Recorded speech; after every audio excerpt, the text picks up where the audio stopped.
राधे राधे, जय माता दी मित्रों। आज हम आपको बरूथनी एकादशी की कथा सुनाने वाले हैं। कथा कुछ इस प्रकार है।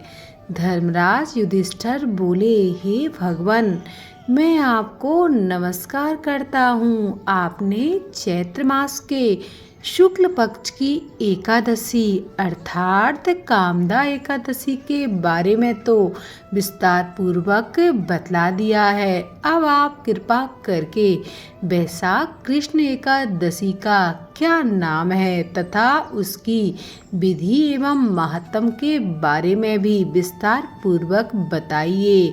भगवान श्री कृष्ण कहने लगे, हे राजेश्वर, वैशाख मास के कृष्ण पक्ष की एकादशी को बरूथनी एकादशी के नाम से जाना जाता है। यह एकादशी सौभाग्य देने वाली एकादशी है।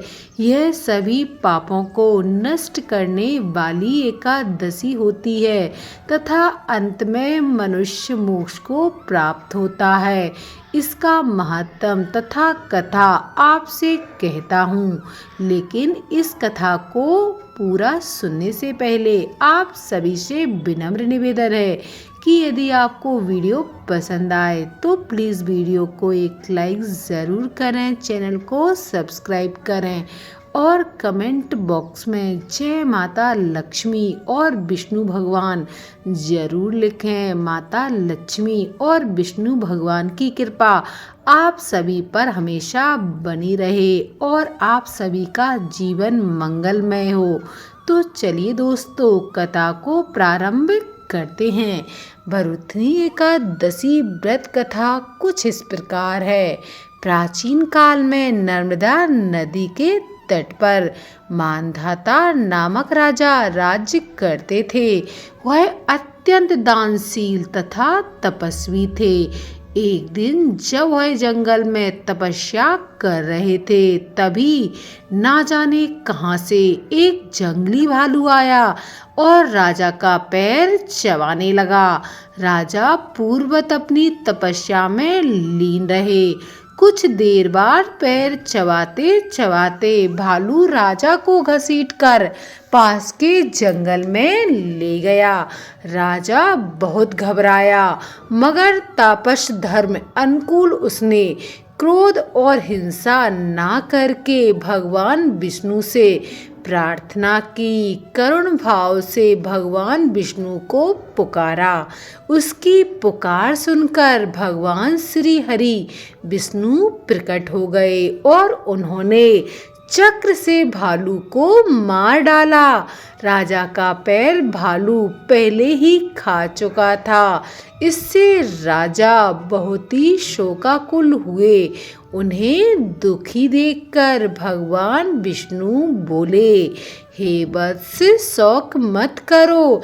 तुम मथुरा जाओ और बरूथनी एकादशी का व्रत रखकर मेरी पूजा करो। 12 अवतार मूर्ति की पूजा भी करो। उसके प्रभाव से पुनः सुदृढ़ अंगों वाले हो जाओगे, अर्थात तुम्हारा पैर पहले जैसा हो जाएगा। इस भालू ने तुम्हें जो काटा है, यह तुम्हारे पूर्व जन्म का अपराध था। भगवान की आज्ञा मानकर राजा मानधाता ने मथुरा जाकर श्रद्धा पूर्वक, भक्ति भाव से और विधि विधान पूर्वक राजा ने बरूथनी एकादशी का व्रत किया और इस व्रत के प्रभाव से राजा शीघ्र ही सुंदर और संपूर्ण अंगों वाला हो गया, अर्थात राजा का जो पैर भालू ने खा लिया था, वह उसे एकादशी के प्रभाव से